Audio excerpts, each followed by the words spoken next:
Eu sou Mário Persona e essas são as respostas que eu dei aos que me perguntaram sobre a Bíblia.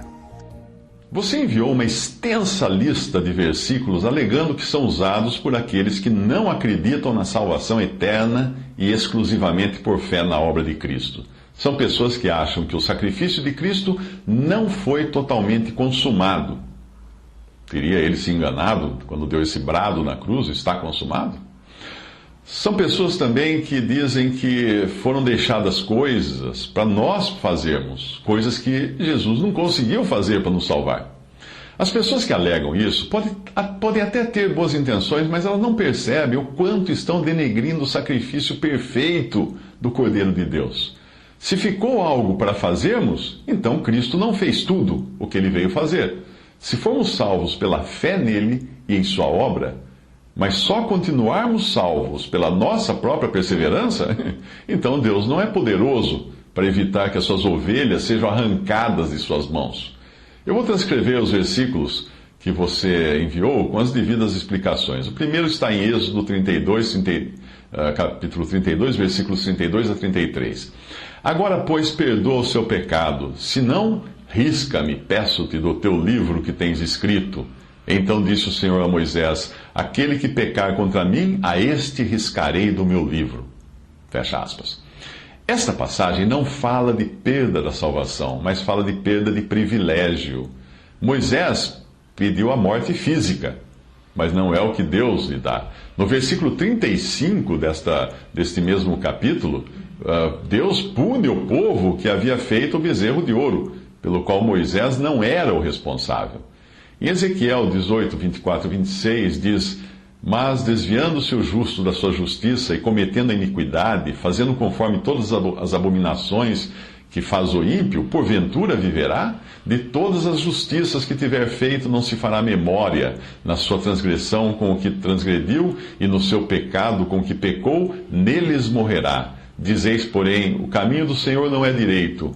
Ouvi agora, ó casa de Israel, porventura não é o meu caminho direito? Não são os vossos caminhos tortuosos? Desviando-se o justo da sua justiça e cometendo iniquidade, morrerá por ela. Na iniquidade que cometeu, morrerá. Até aí a passagem. Mas, mais uma vez, o assunto aqui não é a salvação eterna, mas é a vida física e a morte física.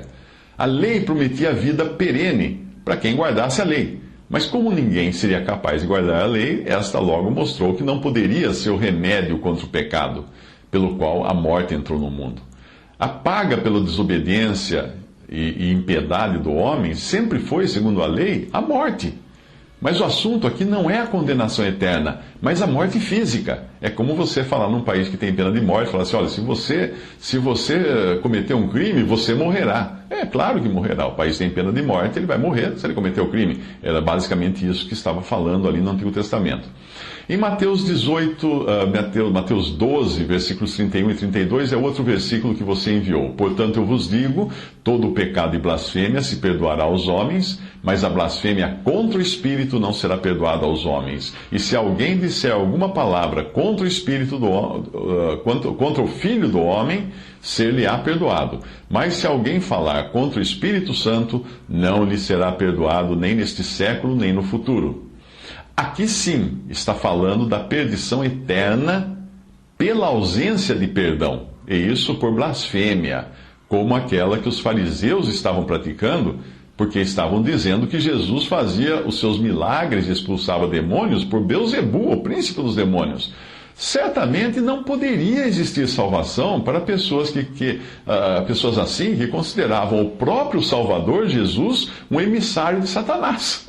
Esse tipo de blasfêmia só poderia existir também enquanto o Senhor estava neste mundo.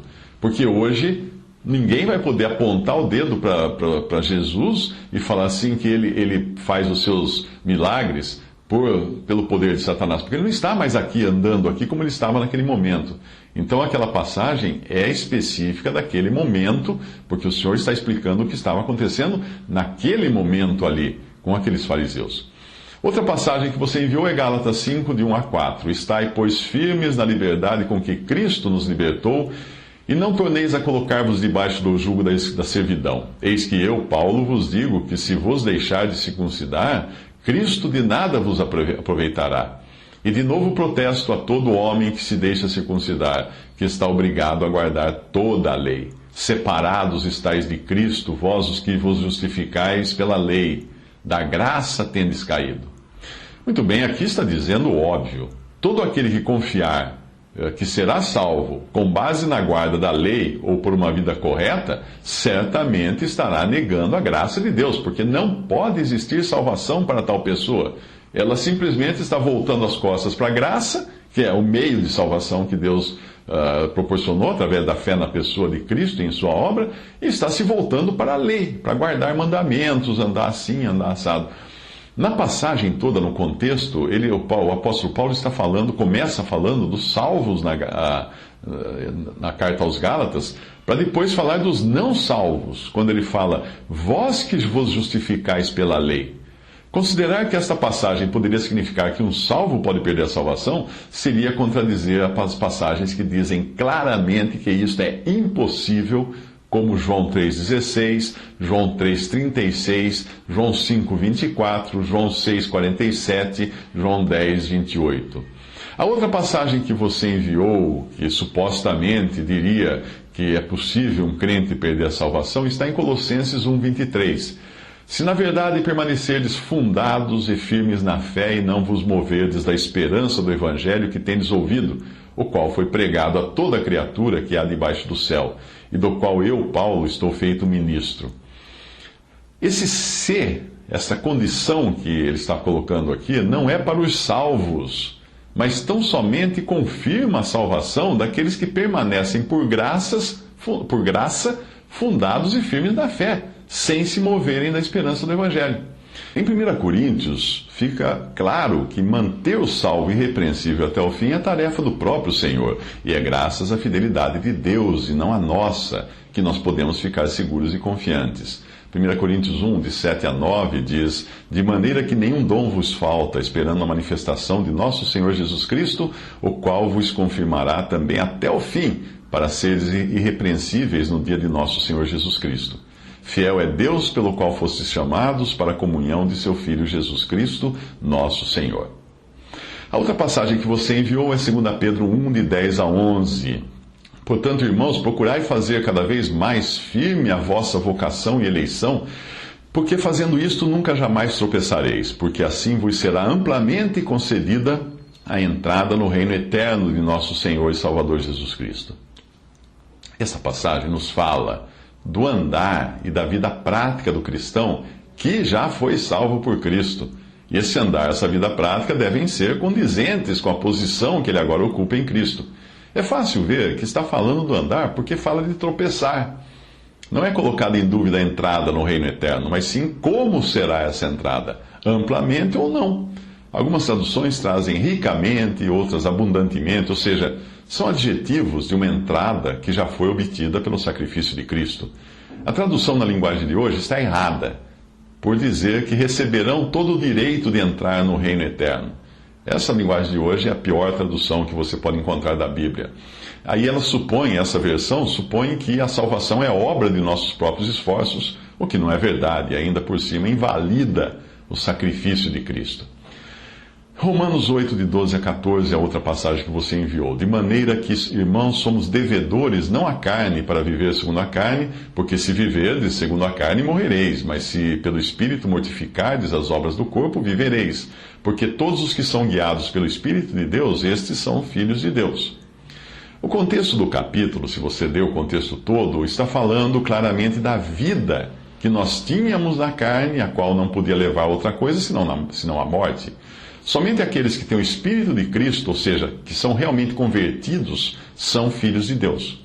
João 1,13 explica que estes não nasceram do sangue, nem da vontade da carne, nem da vontade do homem, mas de Deus. Portanto, continua sendo verdade que os que ainda estão na carne não nasceram de novo, não estão salvos e, portanto, não podem perder uma salvação porque nunca a tiveram. A outra passagem que você enviou, Romanos 11, 20 a 23. Está bem, pela sua incredulidade foram quebrados, e tu estás em pé pela fé. Então não te ensoberbeças, mas teme, porque se Deus não poupou os ramos naturais, teme que não te poupe a ti também, Considere, pois, a bondade e a severidade de Deus para com os que caíram severidade, mas para contigo benignidade. Se permaneceres na sua benignidade, de outra maneira também tu serás cortado. E também eles, se não permanecerem na incredulidade, serão enxertados, porque poderoso é Deus para os tornar a enxertar. O assunto do capítulo, é importante você ler o capítulo todo, porque o assunto do capítulo não é a salvação individual, mas é o testemunho coletivo, no qual ele compara Israel com os gentios. Israel são os ramos naturais e foram cortados para dar lugar aos gentios. No seu devido tempo, esses ramos naturais serão reenxertados após o arrebatamento da igreja, quando Deus colocar neles um coração de carne para que se convertam. 1 Timóteo 1, 18 a 20, outra passagem que você enviou: Este mandamento te dou, meu filho Timóteo, que segundo as profecias que houve acerca de ti, milites por elas boa milícia, conservando a fé e a boa consciência, a qual alguns rejeitando fizeram naufrágio na fé. E entre esses foram Himeneu e Alexandre, os quais entreguei a Satanás para que aprendam a não blasfemar. Aqui o apóstolo não está falando de perda da salvação, mas da perda da vida por naufrágio na fé. Os apóstolos tinham poder e autoridade que não existe hoje, ou seja, entregar a Satanás aqueles que estivessem andando deliberadamente no erro, após terem conhecido a verdade. O apóstolo tinha o poder para entregá-los à destruição da carne, e isto significa morte, morte física.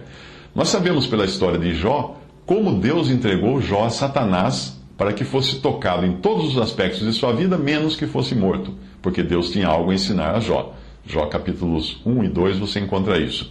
Nós sabemos também que Ananias e Safira caíram mortos quando mentiram aos irmãos e ao Espírito Santo. Atos 5, você lê a história toda. E nós sabemos também que nós vemos Paulo dizendo aos coríntios que aquele que andava pecando deveria ser entregue a Satanás para a destruição da carne, para que o Espírito fosse salvo na vinda do Senhor, em 1 Coríntios capítulo 5. Tudo isso é o que é chamado de pecado para a morte, em 1 João 5,16. Porém, não é morte eterna, é morte do corpo, morte física. São pessoas que estão neste mundo atrapalhando o testemunho de Deus e precisam ser tiradas daqui. 2 Timóteo 4, de 7 a 8. Combati o bom combate, acabei a carreira, guardei a fé. Desde agora a coroa da justiça me está guardada, a qual o Senhor, justo juiz, me dará naquele dia, e não somente a mim, mas também a todos os que amarem a sua vinda. Aqui não fala de salvação, está muito claro, fala de galardão ou recompensa pelos bons serviços prestados. A outra passagem, Hebreus 3, versículo 6, mas Cristo como filho sobre a sua própria casa, a qual casa somos nós, se tão somente conservarmos firme a confiança e a glória da esperança até o fim. E Hebreus 3,14, porque nos tornamos participantes de Cristo, se retivermos firmemente o princípio da nossa confiança até o fim. Praticamente repete a primeira passagem. Muito bem, aqui ele fala o óbvio. Considerando que é o Senhor quem vos confirmará também até o fim, para seres irrepreensíveis no dia de nosso Senhor Jesus Cristo, como disse Paulo em 1 Coríntios 1, de 7 a 9. Agora, Hebreus 10, 26 a 27. Porque se pecarmos voluntariamente, depois de termos recebido o conhecimento da verdade, já não resta mais sacrifício pelos pecados, mas uma certa expectação horrível de juízo e ardor de fogo que há de devorar os adversários.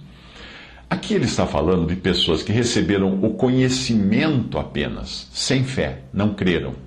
E a conclusão do discurso de estudo, no capítulo 10, versículo 39, diz isso. Nós, porém, não somos daqueles que se retiram ou de que voltam atrás para a perdição, mas daqueles que creem para a conservação da vida. Percebe? 1 João 5,16. Se alguém vir pecar seu irmão, pecado que não é para a morte, orará e Deus dará vida àqueles que não pecarem para a morte. Há pecado para a morte e por esse não digo que ore. Esta morte, como eu já expliquei, é a morte do corpo. Foi o que aconteceu com Ananias e Safira, como poderia ter acontecido com o homem imoral de 1 Coríntios 5, e também pode ter acontecido com 1 Timóteo 1, 18 a 20, aquele que estava sendo entregue a Satanás. Apocalipse 3,3. Lembra-te, pois, do que tens recebido e ouvido, e aí guarda-o e arrepende-te. Se não vigiares, Virei sobre ti como um ladrão e não saberás a que hora sobre ti virei. Isto não está sendo dirigido a pessoas individualmente, mas a um testemunho coletivo, representado aqui pela igreja em Sardes, que profética e cronologicamente nos fala das igrejas originadas com a Reforma Protestante. Mesmo assim, o Senhor avisa que em meio a esse testemunho, ele tem, agora sim, indivíduos que são algumas pessoas que não contaminaram suas vestes e comigo andarão de branco, porquanto são dignas disso. Apocalipse 3,11 é uma situação semelhante. Eis que venho sem demora, guarda o que tens, para que ninguém tome a tua coroa. Coroa aqui não significa salvação, mas significa recompensa ou galardão pela fidelidade.